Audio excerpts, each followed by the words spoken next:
ஓம் சாந்தி. 6/2/2024.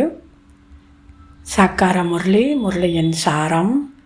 இனிமையான குழந்தைகளே, தனது வெற்றி தோல்விக்கான சரித்திரத்தை நினைவு செய்யுங்கள். இது சுகம் மற்றும் துக்கத்தின் விளையாட்டாகும். இதில் 3/4 பங்கு சுகமும் 1/4 பங்கு துக்கமும் இருக்கிறது. சரிசமமாக கிடையாது. கேள்வி: இந்த எல்லையற்ற நாடகம் மிகவும் அதிசயமானது எப்படி? இந்த எல்லையற்ற நாடகம் மிகவும் அதிசயமானது. எதனால அதிசயமான ட்ராமா அப்படின்னு நம்ம சொல்வோம்? பதில்: இந்த எல்லையற்ற நாடகம் மிகவும் அதிசயமானது. முழு உலகில் ஒவ்வொரு வினாடியும் என்ன நடைபெற்று கொண்டிருக்கிறதோ அது மீண்டும் அவ்வாறே திரும்பவும் நடைபெறும். இந்த நாடகம் பேன் போன்று சுற்றி கொண்டிருக்கிறது. டிக் டிக் என்று சுற்றி கொண்டிருக்கிறது. ஒரு வினாடி போன்று அடுத்த வினாடி இருக்காது. அதனால்தான் இது மிகவும் அதிசயமான நாடகமாகும். மனிதனின் நடிப்புகள் என்னவெல்லாம் இருக்கிறதோ, அதாவது நல்லதோ கெட்டதோ அனைத்தும் பதிவாகி இருக்கிறது. இந்த விஷயங்களை குழந்தைகளாகிய நீங்கள்தான் புரிந்துள்ளீர்கள். ஓம் சாந்தி. உருவாக்கப்பட்டிருக்கும் இந்த நாடகத்தில் 3/4 பங்கு சுகமும் 1/4 பங்கு சிறிது துக்கமும் இருக்கிறது என தந்தை குழந்தைகளுக்கு புரிய வைக்கிறார். அதனால்தான் இது சுகம் துக்கத்தின் விளையாட்டு என்று கூறப்படுகிறது.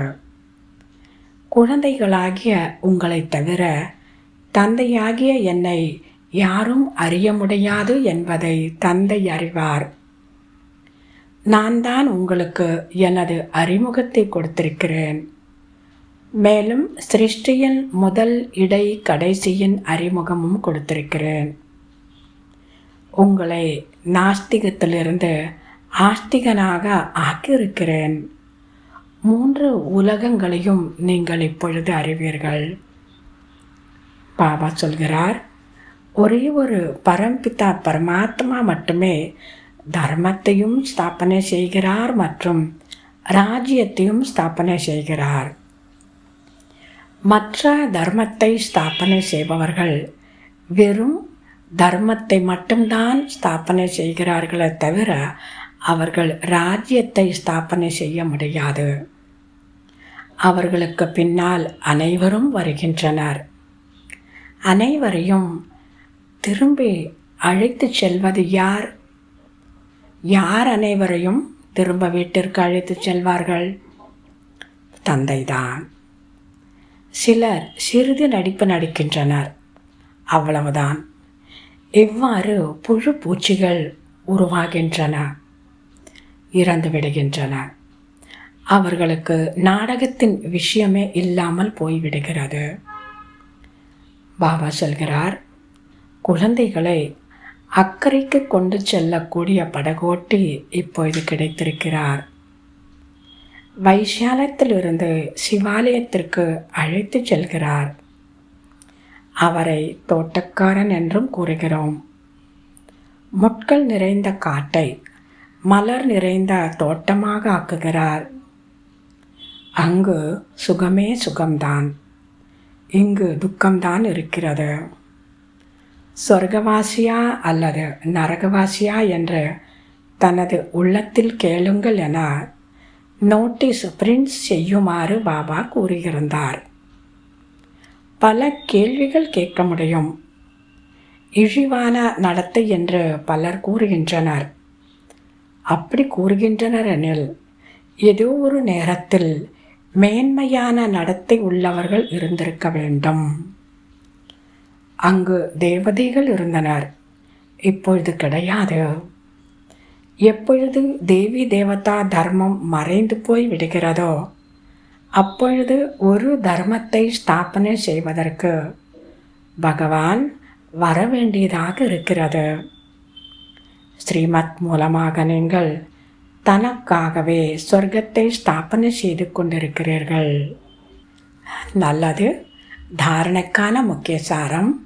முதலாவது, தந்தைக்கு சமமாக அன்பு கடலாக ஆக வேண்டுமே தவிர துக்கக்கடலாக அல்ல. தந்தைக்கு அவப்பெயர் ஏற்படுத்தும் எத்தகைய ஒரு காரியமும் செய்யக்கூடாது. மிகவும் இனிமையாகவும் அன்பானவர்களாகவும் ஆக வேண்டும். இரண்டாவது, யோக பலத்தின் மூலம் தூய்மையாகி பிறகு மற்றவர்களையும் ஆக்க வேண்டும். முட்கள் நிறைந்த காட்டை மலர்கள் நிறைந்த தோட்டமாக ஆக்கக்கூடிய சேவை செய்ய வேண்டும். நமது இனிமையான பாபா தந்தையாகவும் இருக்கிறார், ஆசிரியராகவும் இருக்கிறார் என்ற குஷியில் சதா இருக்க வேண்டும். அவரை போன்று இனிமையானவர் வேறு யாரும் கிடையாது. இன்றைய வரதானம். பரமாத்மா செல்லத்தை பெற்றுவிடக்கூடிய இப்பொழுதைய மற்றும் வருங்காலத்தின் ராஜா செல்லம் ஆவீர்களாக. பரமாத்மாவுடைய செல்லத்தை பெற்றுவிடக்கூடிய இப்பவும் மற்றும் எதிர்காலத்திற்கும் ராஜா செல்லம் ஆவீர்களாக. எவ்வளோ நல்ல அழகான வரதானம். இந்த ஒரே ஒரு ஜென்மத்தில் பரமாத்மாவுடைய செல்லத்தை அடையக்கூடிய ஆத்மாக்கள் இப்பவும் அந்த செல்லத்தினுடைய அன்பு சக்தியை அனுபவிக்கலாம். கூடவே எதிர்காலத்தில் ராஜா செல்லம் ஆவீர்கள். விளக்கம். சங்கம யுகத்தில் பாகியவான் குழந்தைகளாகிய நீங்கள்தான் இதய ராமனின் செல்லத்திற்கு பாத்திரம் ஆவீர்கள். இந்த பரமாத்மா செல்லம் கோடியில் ஒரு சில ஆத்மாவிற்குத்தான் பிராப்தியாகிறது.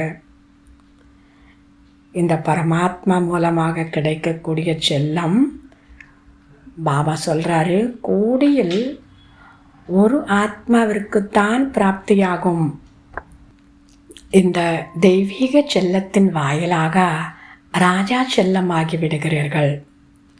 ராஜா செல்லம் என்றாலும் இப்பொழுதும் ராஜா மற்றும் வருங்காலத்திலும் ராஜா. வருங்காலத்திற்கும் முன்னதாக இப்பொழுது சுய ராஜ்ய அதிகாரியாகிவிட்டீர்கள். எப்படி வருங்கால ராஜ்யத்திற்கு ஒரு ராஜ்யம் ஒரு தர்மம் என்ற மகிமை உள்ளது, அதே போன்று இப்பொழுது அனைத்து கர்ம இந்திரங்கள் மீதும் ஆத்மாவினுடைய ஒரு குடை ராஜ்யம் உள்ளது. எப்படி வருங்கால ராஜ்யத்திற்கு ஒரே குலம், ஒரே பாஷை, ஒரே ராஜ்யம், ஒரே தர்மம் என்ற மகிமை உள்ளது, அதே போன்று இப்பொழுது அனைத்து கர்ம இந்திரங்கள் மீதும் ஆத்மாவினுடைய ஒரு குடை ராஜ்யம் உள்ளது. ஸ்லோகன். தனது தோற்றத்தின் மூலம் தந்தையின் குணங்களை வெளிப்படுத்தக்கூடியவர்களே பரமாத்மாவின் சிநேகி ஆவார்கள். தனது தோற்றத்தின் மூலம் தந்தையினுடைய குணங்களை வெளிப்படுத்தக்கூடியவர்கள்தான் பரமாத்மாவினுடைய சிநேகி ஆத்மா ஆவார்கள். நல்லது.